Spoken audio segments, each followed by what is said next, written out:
बिस्मिल्लाहिर्रहमानिर्रहीम। अस्सलाम वालेकुम। कत्ले हुसैन असल में मर्गे यजीद है। कत्ले हुसैन असल में मर्गे यजीद है। इस्लाम ज़िंदा होता है हर करबला के बाद। मुहर्रमुल हराम का महीना शुरू हो चुका है। ये वो महीना है कि जिसका चाँद नमूदार होता है तो फ़िज़ाएँ सोगवार हो जाती हैं। ये वो महीना है जो इमाम हुसैन अलैहिस्सलाम की कुर्बानी से मंसूब है, जो नवासा रसूल हैं। ये वो महीना है कि जिसमें वो नवासा रसूल अपनी कुर्बानी पेश कर रहे हैं कि जिनकी विलादत होती है तो रसूल अल्लाह को जिब्राईल अमीन मुबारकबाद के साथ उनकी शहादत की ख़बर भी देते हैं। ये वो नवासा रसूल हैं कि जिनकी विलादत होती है तो खुशी भी मनाई जाती है, लेकिन इनकी विलादत के वक्त मौला कायनात अली इब्न अबी तालिब, बीबी सैयदा फ़ातिमा और रसूल अल्लाह की आँखों में अश्क भी रवां होते हैं।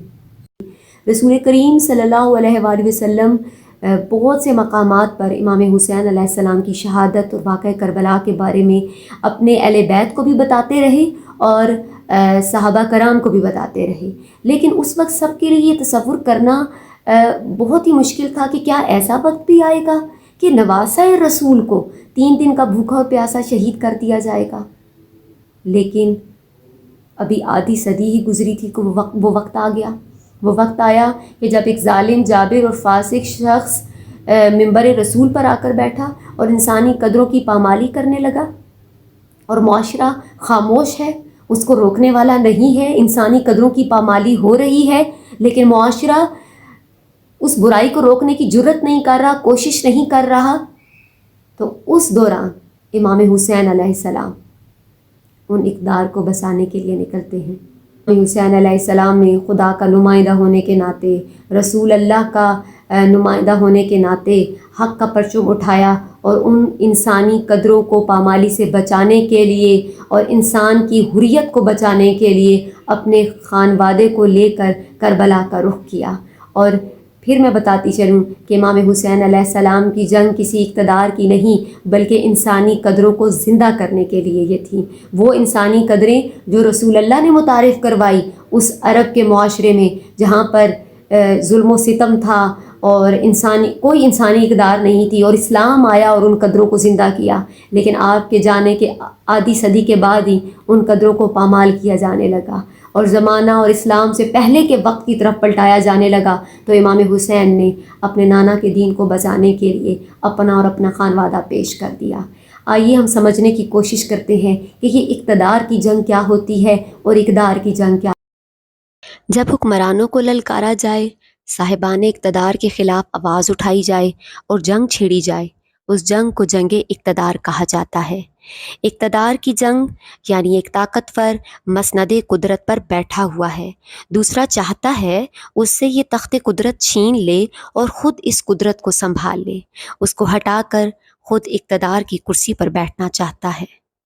लेकिन कुछ ऐसी जंगें भी हैं जो साहिबान इक़्तिदार के ख़िलाफ़ नहीं होती, बल्कि दुश्मनाने इक़्तिदार के ख़िलाफ़ होती हैं।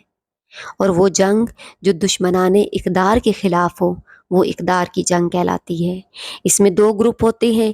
एक ग्रुप होता है आली इंसानी इक़्तिदार वाला और दूसरा होता है शैतानी और तागूती इक़्तिदार वाला। करबला में आशूरा के दिन बहुत सी कदरों को ज़िंदा किया गया। इमाम हुसैन अलैहिस्सलाम ने बहुत सी ऐसी इंसानी कदरें जो मुर्दा हो चुकी थी, उन्हें अपनी कुर्बानी से ज़िंदा किया। उनमें से एक बड़ी अहम कदर है एहसास ज़िम्मेदारी, अपनी ज़िम्मेदारी को, अपने अहद को पूरा करना। कुरान में अल्लाह इतनी दफ़ा कहता है कि खुदा के साथ जो अहद किया उसको पूरा करो।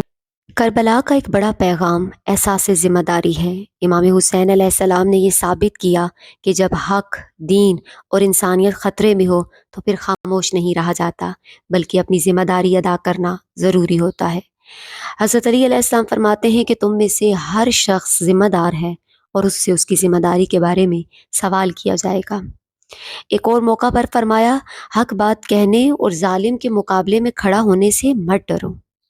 इसी तरह इमाम हुसैन जब मदीना से रवाना होते हैं तो आप फरमाते हैं कि मैं अपने नाना की उम्मत की इस्लाह के लिए निकला हूँ। मैं नेकी का हुक्म देने और बुराई से रोकने का इरादा रखता हूँ। ये एहसास ज़िम्मेदारी की सबसे बुलंद मिसाल है कि अपनी जान, अहले खाना और साथियों की कुर्बानी देकर भी हक़ का परचम बुलंद किया जाए اور امام جعفر صادق علیہ السلام نے فرمایا کہ جو اپنے زمانے کے معاملات سے بے خبر رہے وہ دھوکے میں پڑ سکتا ہے۔ یہ انسان کو اپنے معاشرے اور حالات کے بارے میں ذمہ داری اور باخبر رہنے کی تلقین کرتا ہے۔ کربلا ہمیں سکھاتی ہے کہ حق کی حمایت کرنا ذمہ داری ہے، ظلم کے سامنے خاموشی اختیار کرنا درست نہیں۔ دین اور معاشرے کی اصلاح ہر فرد کی ذمہ داری ہوتی ہے۔ مشکل حالات میں بھی اصولوں پر قائم رہنا حقیقی کامیابی ہے۔ کربلا صرف قربانی کا نام نہیں بلکہ احساس ذمہ داری کا وہ عظیم درس ہے جس نے انسان کو سکھایا کہ حق کے لیے کھڑا ہونا ہی زندگی کی اصل کامیابی ہے۔ علیہ السلام کی اس اقدار کی جنگ سے ہمیں یہ سبق ملتا ہے کہ جب بھی معاشرہ مردہ ہونے لگے، معاشرہ مردہ کب ہوگا؟ جب وہ انسانی قدروں کو پامال کرے گا، اور جب انسانی قدریں پامال ہو رہی ہوں گی تو کوئی روکنے والا نہیں ہوگا۔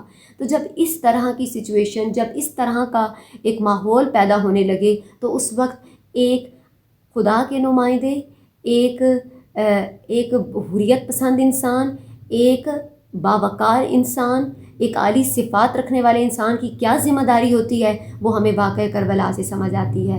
تو بس یاد رکھیے کہ اپنے معاشرے کو ہمیں مردہ ہونے سے بچانا ہے، اور ہمیں سوچنا ہوگا، اس پہ غور و فکر کرنا ہوگا کہ کیا ہمارا معاشرہ مردہ تو نہیں ہو رہا، کیا یہاں پر انسانی قدروں کی پامالی تو نہیں ہو رہی، اور جب وہ پامالی ہو رہی ہے تو کیا ہم اسے روک رہے ہیں؟